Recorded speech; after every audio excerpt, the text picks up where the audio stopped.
Suddenly I see. I think the TikTok lighting is always pretty good. I'm sure it's always pretty good. Maybe it really doesn't have much to do with TikTok. Maybe it's the camera. I don't know. The fact that it's dark outside. Maybe natural light is overrated. And, natural light is overrated. And that lamps are really where it's at. Because I think I don't know. I like the brightness this morning.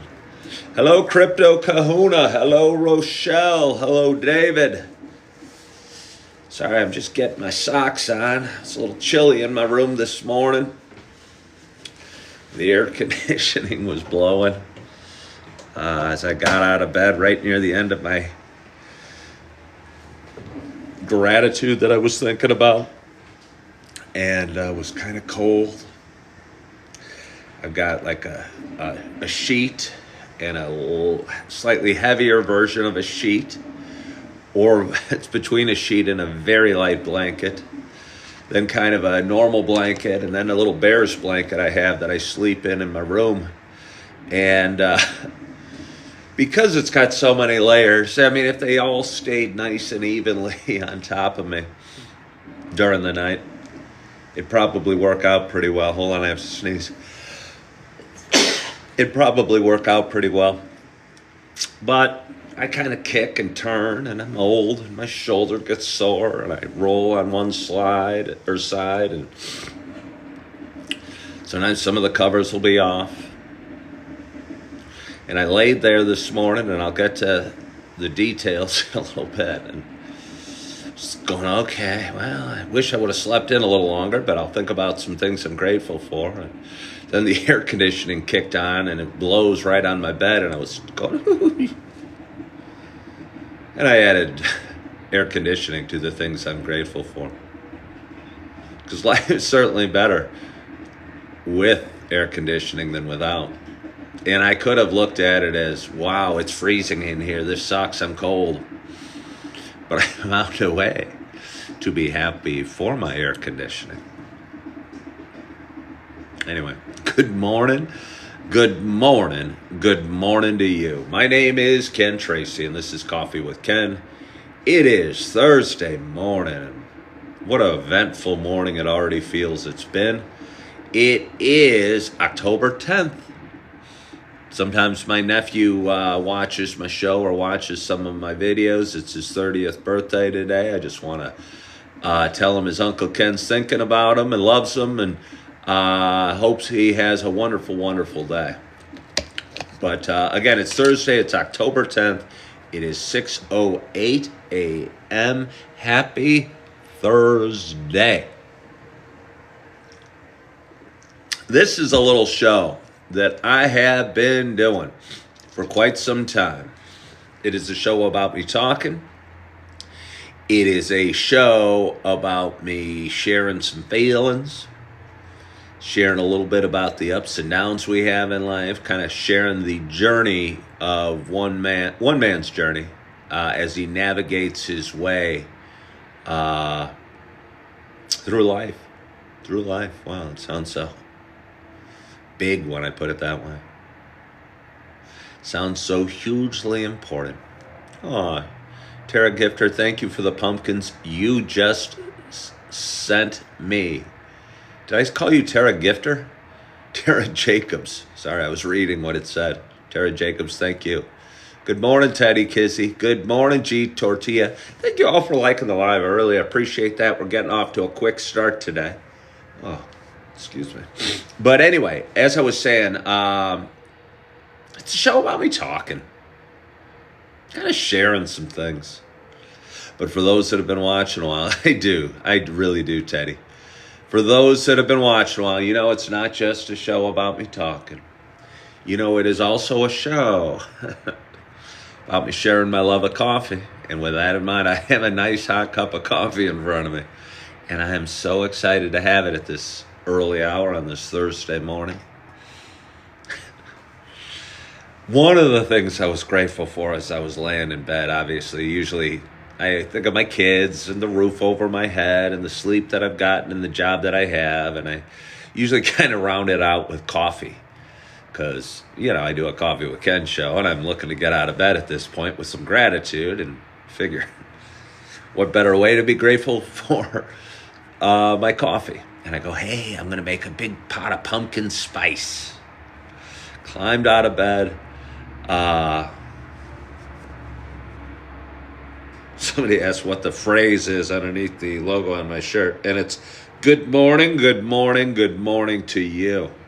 Anyway, I got out of bed, got a sweatshirt on because I was cold, turned off the air conditioning, and went over and I turned on a light because it was dark in my room, and said, oh, the pumpkin spice. And I had a bag and my eyes lit up and I grabbed at the bag and I lifted it up and it was,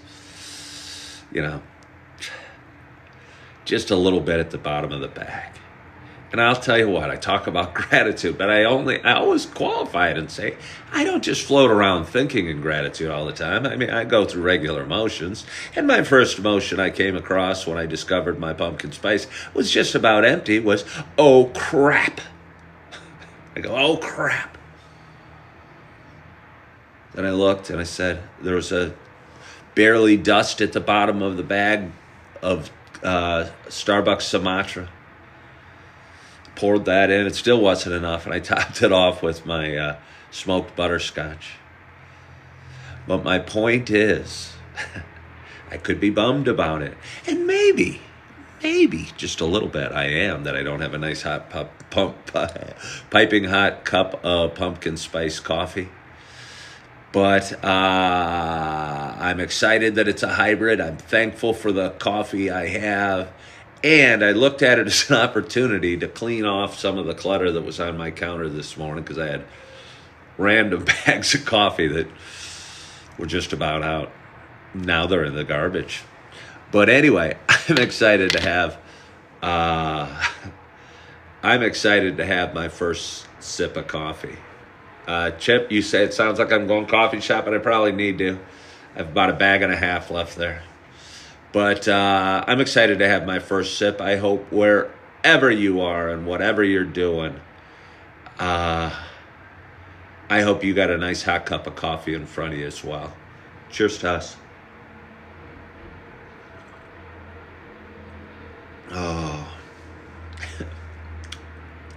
It's confusing. At first I swigged the pumpkin spice and then like the coffee swished to this side of my mouth and I got a little Sumatra, and then as it was going down, it was the smoothness of the smoked butterscotch. I'm going to try it again. See if I get all those flavors again. Oh, I don't know. It's pretty good. Sarah said something about adding a splash of pumpkin spice. She keeps pumpkin spice seasoning in her cabinet. Yeah, my second wife did that. And it works out pretty darn well. I'd rather not be adding things to my coffee other than coffee, I guess. But it does go pretty well. Let's have another sip. I don't know if I got enough. That second sip wasn't big enough.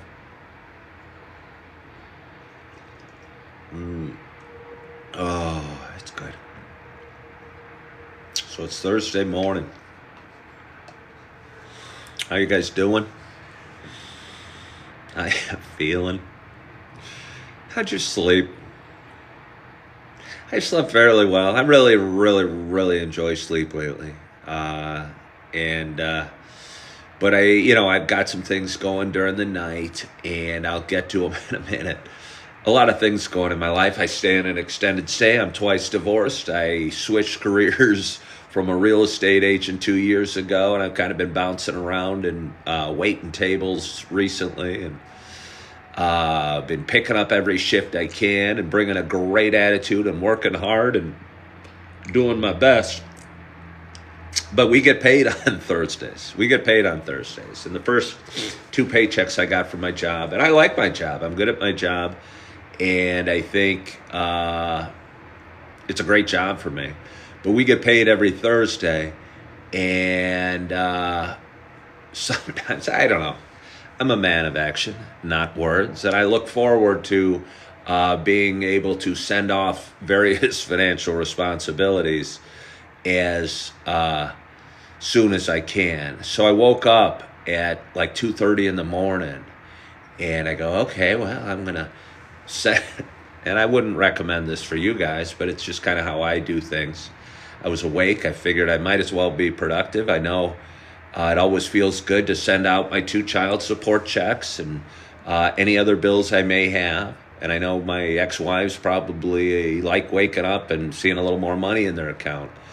But to be honest, the check I got last night was not what it was the first 2 paychecks. Not even close. And I don't know if the shifts were just slower or I didn't work as often and barely noticed. But either way, it was a smaller check. I talked about it earlier this week about how I had a couple unexpected financial surprises occur to me this week. I think my smaller paycheck might be the third. They say things happen in 3. I think the smaller paycheck may have been the third unexpected financial surprise that I wasn't anticipating. Oh, no, I wasn't. And honestly, and I think this is kind of what the growth of the show and the growth of myself is, I could have kicked and screamed and stressed and moaned and groaned and maybe should have. Maybe that would have been a more natural response. But I go, okay, I get the message now, God. I get the message now. I have to keep going and work more and maybe find a more consistent or a more lucrative profession, if you will. And maybe despite my joy and the money I can make at the job at the restaurant I have and enjoying the people I like, maybe it wasn't, it was just a midterm solution for me. And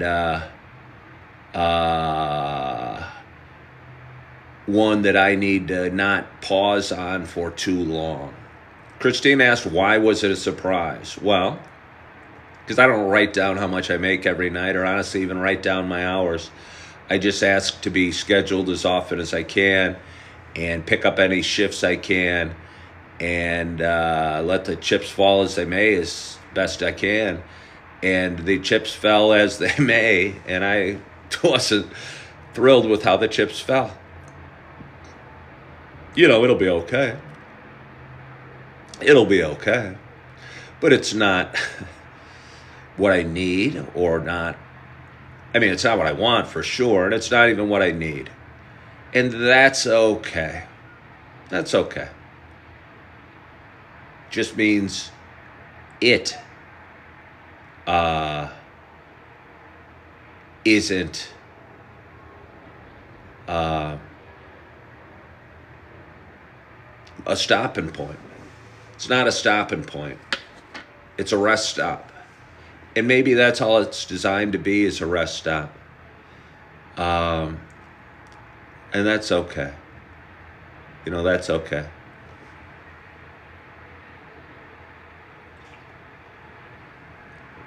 Oh, yeah, Christine said, aren't tips the main source of the income? They are, Christine. But what's happening now in restaurants, and I'm not sure why it is, it used to be when you waited tables, the restaurant would give you the money at the end of the night that you earned in tips. But here, the job I have now and the job I had in Yellowstone, they keep the money and then they send it to you on a paycheck. And mostly we're being paid via credit cards these days. Cash tips are few and far between.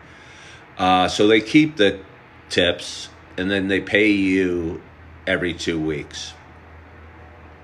I don't know how I feel. I'm okay with that because I'd rather get if I have money in my pocket, like a lot of us, it tends to burn up there. And for me, I'd rather get a nice large check and be able to, budget for it in some way. Although again, when it's not as large as I thought, it makes it harder to budget for. There's no doubt about that. And but anyway, yeah, things have changed in the restaurant business. And I'm assuming, because the last two places I worked, the restaurant keeps the tips and gives it to you in a paycheck in every 2 weeks. You used to cash out and they would pay you for the credit card tips and what have you. Sally Vallis said she wished tips didn't exist and we would be like Europe, the rest of the world. Well, I don't want to be like Europe or the rest of the world. I know that. You know, the whole talk of tips and maybe it's another discussion. But I kind of like tips. I kind of think it's part of capitalism and what have you. And in some ways, if you hustle more and work more, I think without tips, the service would be less. I'll bet you. You know, the service is less in the rest of the world. I don't know, but somebody can challenge me or correct me on that. I could be wrong, but I'll bet it is. I know I went down to Jamaica and we even tipped them. But I'll tell you, those waitresses moved slow there. They didn't seem to have a care in the world. I run around like my hair's on fire when I'm waiting tables. And at least when it's a busy night. Maybe to a fault. I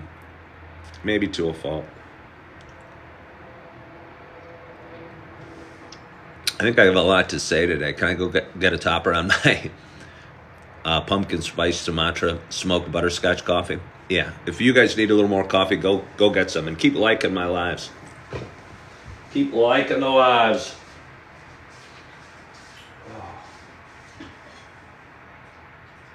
I'm coming. I am coming back. Oh, I am back. There I am. Welcome back. So anyway, that was a little, I'd say disappointing. But again, I'm getting to the point where I roll with what used to be crushing disappointments and I look at it as a learning opportunity or a lesson. I go, okay. Well, I'm trying to pick up every shift. They hired some new employees. I probably got a shift or two less in a couple different weeks over those 2 weeks. And maybe some of the nights were slow, so I didn't make quite as much. And maybe it was short-staffed the first week I was working there. And I was working 6 or 7 nights a week. And maybe I just didn't even notice the change. I was just thankful for it that I had a night off. But, yeah. But in reality, my work schedule is negatively impacting my opportunities to see my kids. And I realized that early on with the bigger kids, but it's certainly happening with the littler kids as well. And I've got 4 beautiful children, and I love with all my heart.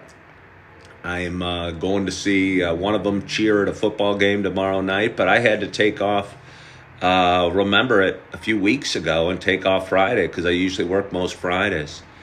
And I took off the day. But again, when you take off a day and waiting tables, you don't make any money. And when you have 4 beautiful kids, all at different phases of their lives, living in different cities, it can be hard. Spreading yourself around and still finding time to work and pay the bills. I think that was one of the nice things about real estate, that the schedule was the way it was, and you could get big paychecks and still see your kids' events. And that was one really nice thing. Hey, Carrie, thank you so much for following The Live Creator. I very much appreciate it. Posted a couple videos yesterday morning that are doing well on TikTok, and that always feels good. It's kind of fun. It's nice seeing a lot of people watch them and a lot of people like them, and I kind of thought they'd do well. They were longer videos. Most of the videos I post are a minute or less, and I always do a live video every day. But a couple of mornings ago, I went into detail about couple things. One of them was my near the end of my drinking career and when I got a DUI and how I got through it. And the other was longer, even like 7-minute video that I talked about a former life as a stockbroker turned day trader turned millionaire turned waiter. And I gave the details of that story, and it started getting watched a lot. And it's funny how what people enjoy, the content that people enjoy on social media. If I told more stories about gambling or my stock brokerage career or big money or fancy cars or whatever, my viewership would grow. But I mean, I'm not at any of those faces, but they're still really good stories. Oh, somebody reached out to me and said, hey, they love, and I'm not stroking myself, so pardon me for saying it, but this is what they said. They love my content.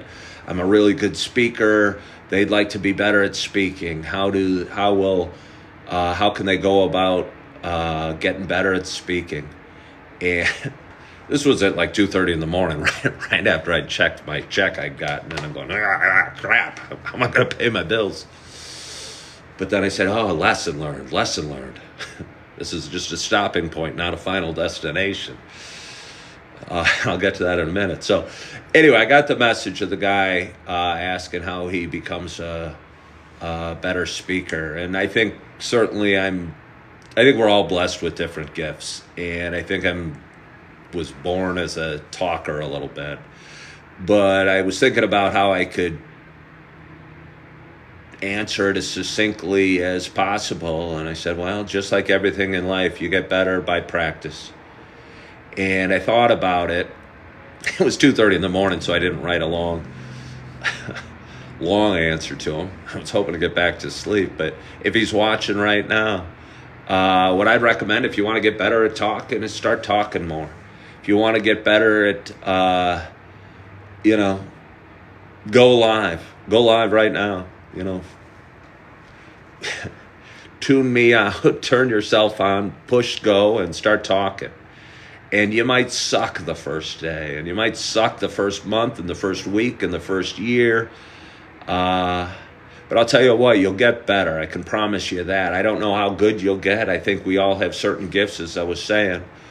But the more you do something, the better you get. I learned very early in my technology career, in my social media career, even my real estate career, that I was pretty good at talking, and I was pretty good at doing live videos, and always incorporated video into selling real estate, and have been doing it for a long time. I used to send out a whole lot of video texts when it was cutting edge.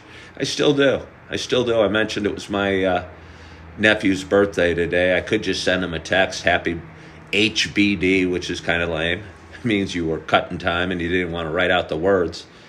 But I'll tell you what, sending a video text is a little more personal. You can say, hey, I love you, and they can hear you, the inflection in your voice. And I think it means something a little more. And I realized early on the power of video and the power of the spoken word, and that I was, pretty good at it. So to answer the guy's question, I'd say practice, do it more. Don't worry about your audience, and don't worry about how many people are watching or how many likes you get. And I worry about how many people are watching and how many likes I get. But I tell you, do as I say, not as I do. Don't worry about how many likes you get or how many people are watching. I really mean it. My best content is when I don't worry about the audience at all. And I'm just talking. And I'm not worrying at all about how many people watch. It's exciting when a lot of people do. Again, it was a 7-minute video, and we're close to 30,000 views on a 7-minute video. That's a lot. And granted, the average viewer might only watch for a minute and a half or something like that. But still, that's a lot of watch time in a day on a video, and it feels good. And TikTok rewards us for it. TikTok rewards us for it. And I looked this morning, and it's a little chart. A lot of days I'll make like a nickel on TikTok. TikTok doesn't reward us very consistently, like some social media platforms, but I still appreciate you, TikTok, for when you do reward, it tends to be big. But anyway, I was having these little bounces along like 8 cents, 9 cents, because, I don't know, 40 people watched a video. And then all of a sudden it jumped up to $9 yesterday because I had, I don't know, 6,000 views, qualified views. And I mean, I got a bunch more during the night, so I'll probably make that tomorrow. And I'll tell you what, $9 ain't all the money in the world, but for a guy that had 3 very large financial surprises this week, it feels good to have any extra revenue coming in. You know, I made $10 a day on TikTok and probably 8 a day on the other 2. Yeah. You know, it doesn't pay all your bills, but it pays a couple of them. So, it feels good.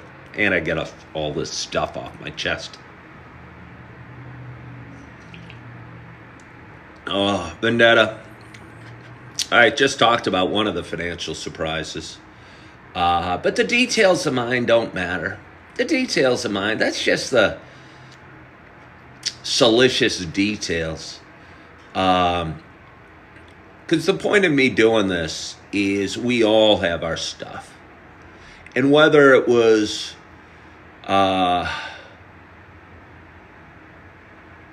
my car breaking down, or whether it was an unexpected, uninsured trip to the doctor, and I'm just making these things up, or a bill I didn't anticipate, or, you know, a slow shift at work, the details of my specific financial surprises, I think, aren't really relevant. You know, it's almost just gossip. And I'm not here to gossip about myself. Chris Waters says, one needs a rainy day fund. Oh, it's so true, Chris Waters. Had I had a rainy day fund, and I'll tell you what, especially when one was a real estate agent, do they need a rainy day fund? But I was never savvy enough to have the rainy day fund. I needed to borrow from the fund too often. For various reasons, I borrowed from the fund. I borrowed from the fund so often, I had a couple financial surprises directly related to my lack of a rainy day fund. So in a perfect world, anybody watching, from a former financial advisor, you should have a rainy day fund. But the world's not perfect, and we do the best we can. And if we kick ourselves too long for not having a rainy day fund, or for the paycheck being smaller that I got during the night than I was hoping or expecting, we'll wallow in it, and we'll stay there. How much? Big Orange is asking how much in a rainy day fund. You're talking to the guy that's never had a rainy day fund. Okay, how much is in a rainy day fund? Oh, I'll tell you this. What I'd love is to have enough money in a rainy day fund where I never had to work again. If we're talking perfect world, never have to work again. Because I don't even want to work for the money. I want to do this because it matters. It makes me feel good. And hopefully it makes some people out in the audience feel good. I enjoy waiting tables. It's fun for me almost. You know, it's fun for me. And Chris Waters says that is retirement, not a rainy day fund. Chris Waters, I would disagree. Retirement in most of our minds is not working anymore and sitting and watching the grass grow, or going and sitting at the beach, or doing whatever the hell somebody does that's retired. But again, and maybe this comes from my real estate years, I never expected to retire and say, okay, well, I'm done. I'm not going to sell real estate anymore. I was planning to sell real estate as I age to my older friends and fulfill their needs. I never expected to not work and just watch the grass grow. That sounds boring as hell. That sounds boring as hell. And I just can't imagine doing it. I can't imagine doing it. So I disagree with you on what a retirement is.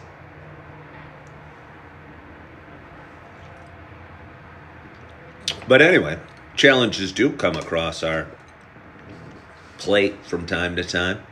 And I certainly have had 3 this week. And I'll tell you, the third again was a smaller paycheck than I anticipated. And, you know, every extra bit of revenue is important. So every lack of revenue, I'll be okay. But I'll tell you what, I won't be filling up the rainy day fund.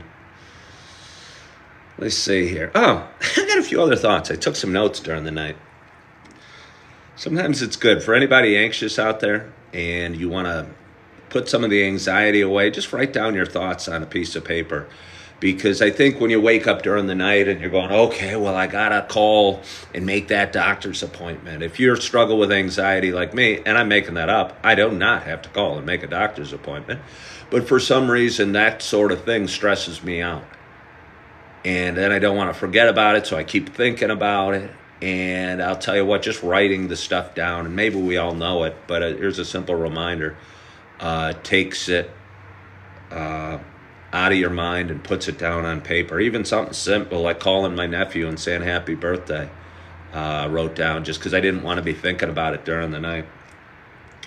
But anyway, I have a few things I wanted to chat about. I don't know the value of hashtags. This might bore the crap out of you. But I'm not sure the value of hashtags. I think in some ways, hashtags are trying to control the world and trying to decide who sees your content. And trying to describe your content or my content or this video in some word after punctuation. So if you, on the other end, sit and search up that word, you're going to see it. But what I describe this content might be different than what you would describe this content as. Sometimes vastly different.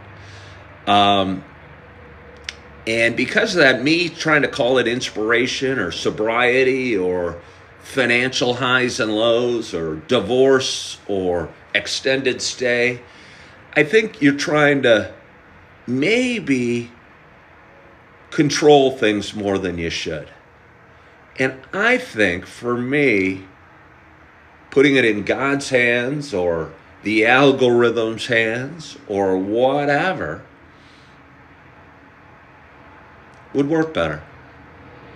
And just put the posts out there and let the audience find them that should find them.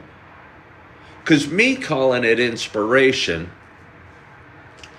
you know, I've had people say my content's inspirational. But somebody that types in inspiration might be looking for some quote or some, you know, sunrise picture with be grateful for the sun or something, you know what I mean? Some kind of hallmark message, and might not resonate with them because I'm no hallmark message, and might not like it, and the right person might not find it. So I almost think hashtags for me, and maybe for others, but you guys do you, not only are a waste of time, but they're stressful. They're stressful. And they're clutter. I like clean, short titles like Becoming a Millionaire. That was the title of the video I did the other day that's got a lot of viewership. If I would have put hashtag, it might have been filled up with clutter. And maybe the right person wouldn't have seen it. And maybe I did put hashtags. But either way, I find them stressful. I find them going, okay, what should I hashtag this video as? I enjoy creating videos. I'd say editing the videos is the closest thing to work that I do as far as this. I enjoy this a whole heck of a lot. And editing videos is a natural part of the work process that is content creation. But I'm not sure that hashtags are worthwhile. I don't know if I would have put no hashtags on any of the videos, if I'd be in any different situation. Mississippi Mama Bear said, they're part of the game if you want to be a content creator. I'm not sure you're right, Mississippi Mama Bear. You don't have to play that part of the game. I'll bet it won't negatively impact me at all. But you do you, Mississippi Mama Bear. If you want to be a content creator and spend time coming up with perfect hashtags that may not be relevant, I haven't seen, I'll tell you, as a guy that's done it 5 years, I haven't seen any correlation between my video success and hashtags. None.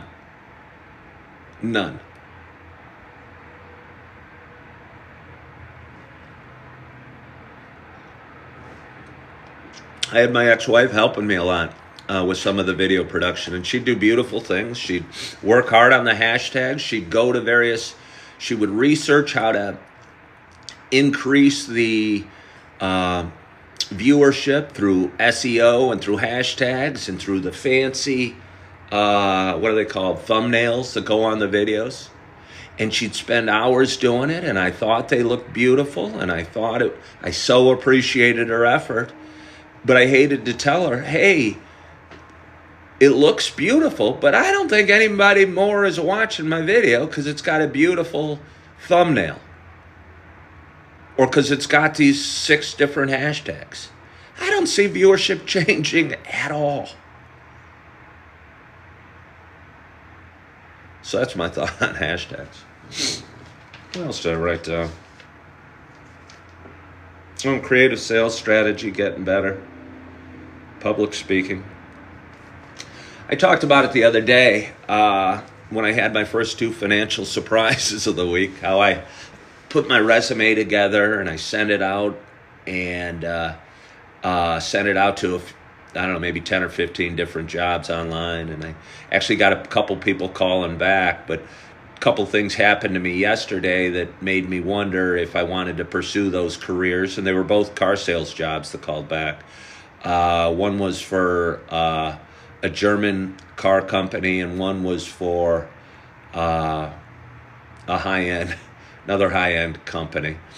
And I'm not sure that I'm good at sales. I'm not sure that the earning potential is there for a car salesman. But what I do believe is that I'm pretty good with creative sales strategies. I would go out during open houses and talk passers-by into coming into my open houses when I was a realtor. And at my restaurant, on slow days, I'd come in and talk to people walking by and see if I could get them in to have a drink. And I don't know that it was appreciated where I'm at now. And I get it. As a matter of fact, I know it wasn't appreciated where I'm at now. And I get that. But I'll bet you that go-get-em spirit,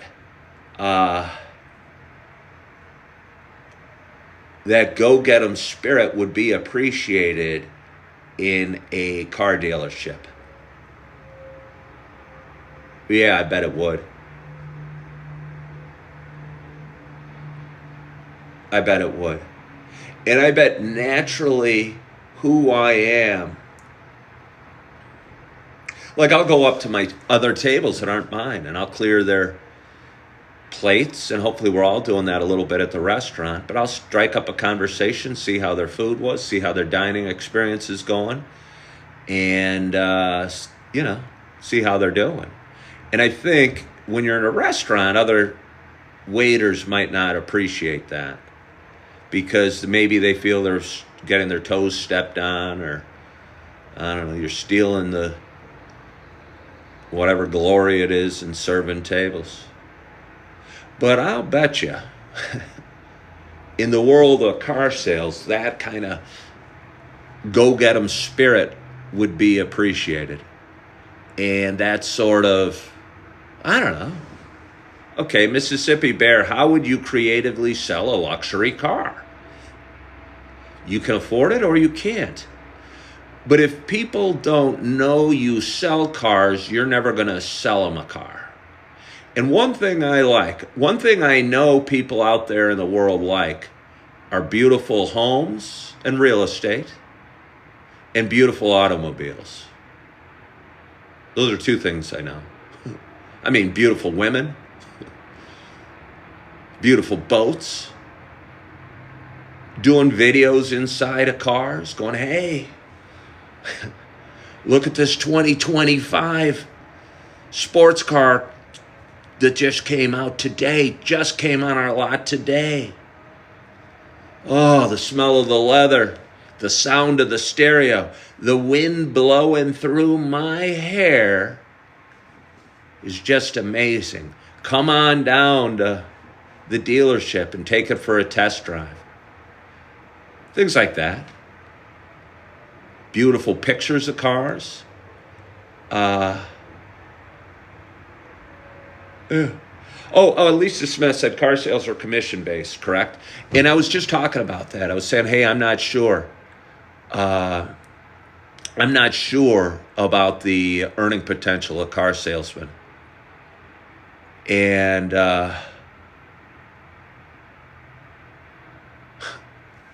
see, Shannon goes, car sales depend on the finances and the whims of the buyer. But what I'm talking about is generating the buyer, bringing the buyer in and having them go, hey, I want to talk to Ken. I saw him on a video of him in the car I wanted in black. Looked awesome. Is Ken available? That's what I'm talking about. But anyway, I'm not sure that the revenue you can generate doing that business is what I'll need. But rather than sit and wonder, I might as well follow up with the two companies that followed up with me and ask them, because I'm not going to be, I'm going to be me, but ask them and tell them, hey, I need this, this, and this. Can this position get me where I want to go or provide the income me and my family needs or what have you? I'm going to be good. But is it realistic? Can it work? Will it do it? And it's okay. And I think as a hiring person, they would appreciate that. They'd appreciate that. And we'll just find out the answer. I'm not going to be in there saying, hey, I have a career of sales success that can't be topped. You'd be lucky to have me. I'll just be me. And I'll just be me. But we'll see if it works. We'll see if it works. We'll definitely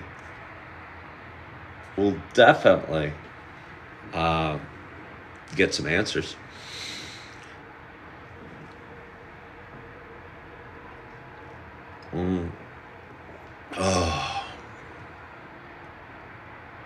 But anyway, what else did I write?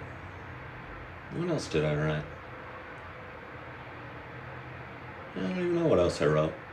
The rest are to-do lists.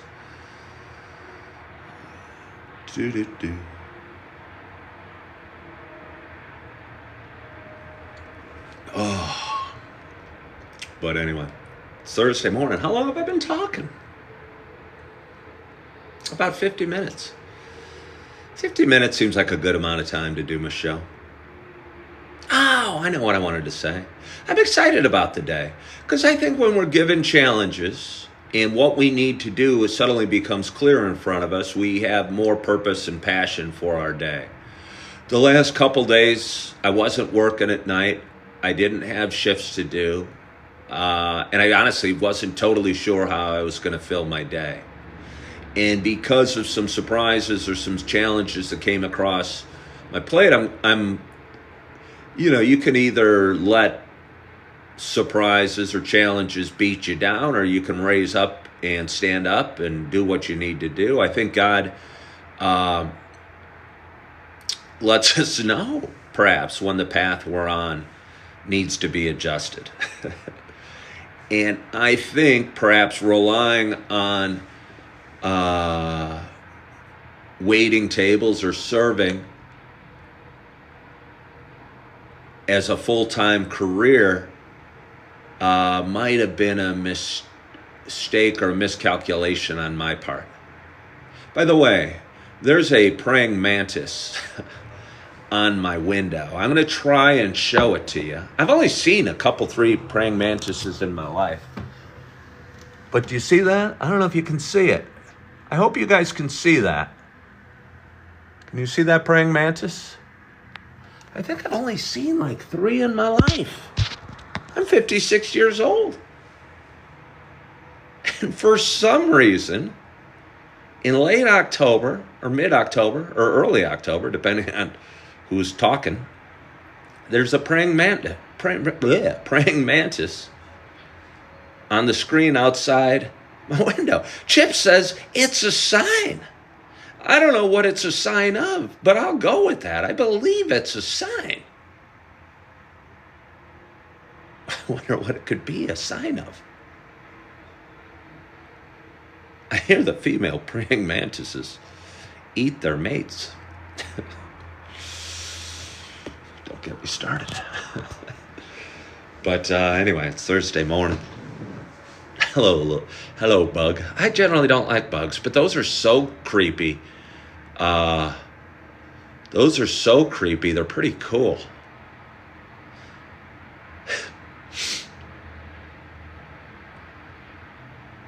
I could be a minister.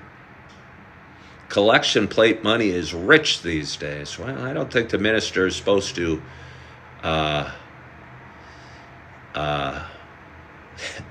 be taking the money from the collection plate, Mississippi Mama Bear. I don't think that's what the collection plate's for.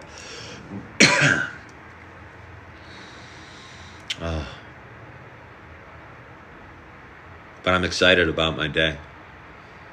And I appreciate you for hopping on. Not Original says it's a sign of good fortune. I agree. I don't know why anyone would look at anything as a sign of bad luck. If I could give some advice out there, change your attitude about black cats and all sorts of superstitions and look at them as signs of good luck. Bet you'll be luckier and be more fortunate and have more good things happen to you if you look at all those things we call bad luck as good luck. And again, because how we perceive our lives is how we live our lives, and how, if we handle our challenges or our surprises, our financial surprises, even as unpleasant as they feel at the moment, we can learn lessons from them, and we can look at them as opportunities to get us on the right path. And for me, I was almost making so much working full-time as a waiter, it didn't make sense for me to switch. And maybe the fact that some of my hours were cut back a little bit because they hired some more people is what I needed to get where I needed to go. And I don't know if that makes sense to you, but it makes sense to me. And because of that, I'm excited and I'm determined, and I've got a plan for the day, and it's going to start at the gym here in a little bit. Going to get a good workout in because that's always a great start to the day. Got a bunch I want to accomplish. I got a shift at 5 o'clock tonight. Whether it's fast or slow, I'm going to do the best I can and have the best attitude I can, and I'm looking forward to it. And I'm excited about my day, and I'm hoping you're excited about your day as well. I hope you are, your week's going well, and your morning's going well, and your cup of coffee is hot and plentiful, and you're looking forward to your day. You're feeling good. You're loving yourself. You are forgiving yourself. And as always, I hope to talk to you soon. Bye-bye. You are forgiving yourself. And as always, I hope to talk to you soon. Bye-bye.